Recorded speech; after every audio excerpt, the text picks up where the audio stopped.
الحمد لله الحمد لله وكفى وسلام على عباده الذين اصطفى أما بعد فأعوذ بالله من الشيطان الرجيم بسم الله الرحمن الرحيم لئن شكرتم لأزيدنكم ولئن كفرتم إن عذابي لشديد صدق اللہ العظیم۔ میرے محترم دوستو بزرگوں، اللہ تبارک و تعالی کی ہمارے اوپر بہت بڑے احسان اور انعامات ہیں۔ انہی انعامات میں سے ایک انعام یہ ہے کہ اللہ تبارک و تعالی نے ہمیں اسلامی جمہوریہ پاکستان جیسی نعمت عطا فرمائی ہے۔ یہ اللہ تبارک و تعالی کی ہمارے اوپر ایک خالص نعمت ہے اسلامی جمہوریہ پاکستان کی، کہ اللہ تبارک و تعالی نے ہمیں آزاد ریاست عطا فرمائی ہے۔ یہ آزاد ریاست ہمیں اللہ تبارک و تعالی نے اس وقت عطا فرمائی تھی جب کفار کی طاقتیں اسلام کو اور مسلمانوں کو ہمیشہ کے لیے ختم کرنا چاہتی تھی، خصوصاً برصغیر کے مسلمانوں کو، اور یہاں پر جو اسلام تھا اس کو ختم کرنے کی کوشش کر رہے تھے۔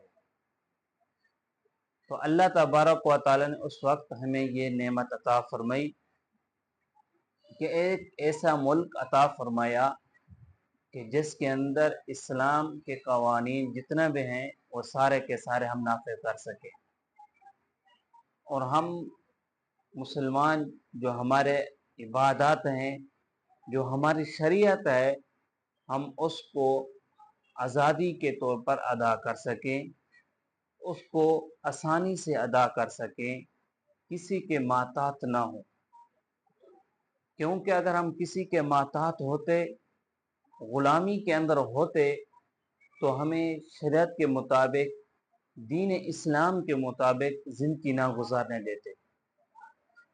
تو اللہ تبارک و تعالی نے اسلامی جمہوریہ پاکستان ہمیں یہ نعمت عطا فرمائی، یہ دولت عطا فرمائی کہ آپ اس ملک کے اندر آزادی کے ساتھ شریعت کو نافذ بھی کر سکتے ہیں، شریعت کے مطابق چل بھی سکتے ہیں، دین اسلام کے مطابق زندگی گزار بھی سکتے ہیں، کوئی آپ کے اوپر پابندی نہیں ہے۔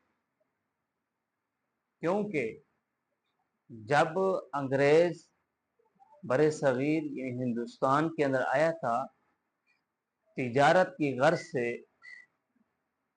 تو اس نے دیکھتے ہی دیکھتے کہ ہندوستان ایک سونے کی چڑیا ہے، اس وقت مشہور تھا کہ ایک سونے کی چڑیا ہے، دیکھتے دیکھتے اپنا اقدار آگے بڑھاتے گئے، اپنی پاور آگے بڑھاتے گئے، ہاں تک کہ ان کی اتنا پاور بڑھ گئی تھی، ان کا اتنا اقدار آ گیا تھا کہ انہوں نے ہندوستان کے اوپر حکومت کر لی تھی۔ انہوں نے ظلم ستم کا بازار گرم کر لیا تھا، خصوصاً مسلمانوں کے اوپر وہ بہت زیادہ ظلم ستم کرتے تھے۔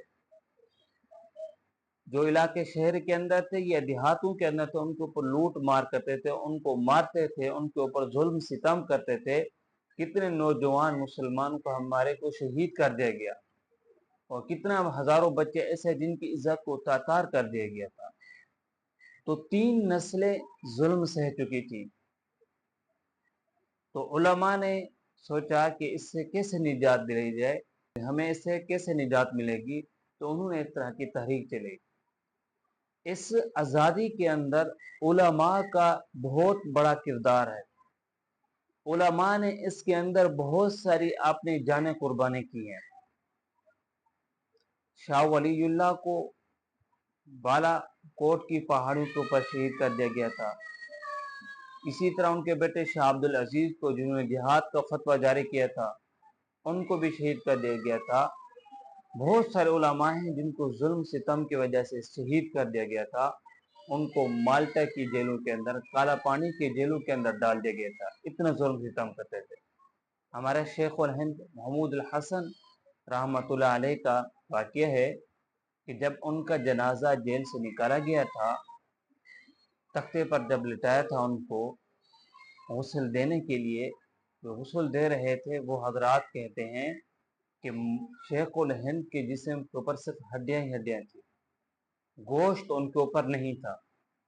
تو مولانا حسین احمد مدنی رحمۃ اللہ علیہ فرمانے لگے کہ میں ان کو جانتا ہوں کہ کیسے ان کے اوپر انگریز نے ظلم کیا تھا، کیسے ان کے اوپر انگریز نے ظلم ستم کیا تھا۔ تو تہ خانے کے اندر لے جایا گیا تھا، وہاں گرم سیخیں تھی، ان کے اوپر ان کو لٹا دیا جاتا تھا، جس کی وجہ سے ان کا چربی اور گوشت جل گیا تھا، صرف ہڈیاں رہ گئی تھی۔ تو اتنے اور علماء بھی ہیں جنہوں نے آزادی کی خاطر اتنا قربانیاں دی ہیں۔ تو حاصل بات کا مقصد یہ ہے، پوری بات کا خلاصہ یہ ہے کہ اللہ تبارک و تعالی نے جب ہمیں یہ آزادی والی نعمت عطا فرمائی ہے تو ہمیں اس کی قدر کرنی چاہیے، اس کے اوپر اللہ تعالیٰ کا شکر ادا کرنا چاہیے، کیونکہ اللہ تبارک و تعالی فرماتے ہیں کہ جو میری نعمتوں کے اوپر شکر ادا کرے گا میں ان کی نعمتوں کے اندر اضافہ کر دوں گا۔ لَإِن شَكَرْتُمْ لَأَزِيدَنَّكُمْ، اگر تم میری نعمتوں کا شکر ادا کرو گے، لَأَزِيدَنَّكُمْ، میں تمہاری نعمتیں بڑھا دوں گا، وَلَإِن كَفَرْتُمْ إِنَّ عَذَابِي لَشَدِيدٌ، اگر تم میری نعمتوں کی نہ شکری کرو گے نہ قدری کرو گے تو پھر میری پکڑ سخت ہوگی۔ تو کتنا مسلمانوں نے، کتنا علماء نے ہماری جانیں دے کر ہمیں یہ آزاد ملک عطا فرمایا ہے۔ کتنا دریا ایسے تھے جو لہو سے بہہ رہے تھے، آپ جانتے ہیں لوگ کتنا ہمارے اوپر ظلم کیا گیا تھا۔ اسی وجہ سے ہم اس نعمت کی قدر کریں۔ جب بھی 14 اگست ہے تو اس موقع پر بجائے سیٹیاں بجانے کے، باجے بجانے کے، گانا گانے کے اور شو کرنے کے، اللہ کی بارگاہ میں حاضر ہونا چاہیے، اللہ کے سامنے پیش ہونا چاہیے، اللہ سے مانگنا چاہیے کہ اللہ تبارک و تعالی یہ ہمیں جو نعمت عطا فرمائی ہے اس میں اضافہ فرما۔ آپ کا بہت بڑا احسان ہے ہمارے اوپر کہ ہمیں آزاد ملک عطا فرمایا ہے۔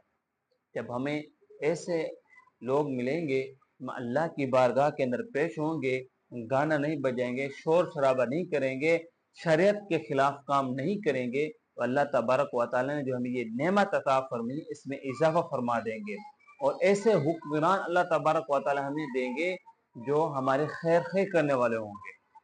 اگر ہم نہ شکری کی، اللہ کی نعمت کی قدر نہیں کی، اس کی بجائے گانے بجائے، یہ شو کیا، ڈانس کیا، بچوں سے ڈانس کروایا، تو یہ پھر ہم سے نعمت اللہ تبارک و تعالی چھین لے گا۔ تو ہمارے اوپر ایسے ایسے حکمران کی جو ہماری قدر بھی نہیں کریں گے، ہماری خیر خیر بھی نہیں کریں گے۔ تو آپ لوگوں سے گزارش یہی ہے کہ 14 اگست والے دن شریعت کے خلاف کام نہ کریں، لوگوں کو تکلیف نہ دیں، اللہ کی بارگاہ کے اندر پیش ہوں، اللہ کے سامنے گڑ گرائیں، اللہ سے مانگے کہ اللہ تبارک و تعالی آپ کو بہت بڑا احسان ہے اور کرم ہے کہ تو نے ہمیں یہ نعمت عطا فرمائی ہے۔ تو دیکھیں پھر ہمیں اللہ تبارک و تعالی اس نعمت کے اندر کیسے اضافہ فرماتے ہیں، اس میں کیسے برکت عطا فرماتے ہیں۔ دعا ہے کہ اللہ تعالیٰ جو کچھ کہا گیا ہے مجھے اور آپ کو عمل کرنے کی توفیق عطا فرمائے۔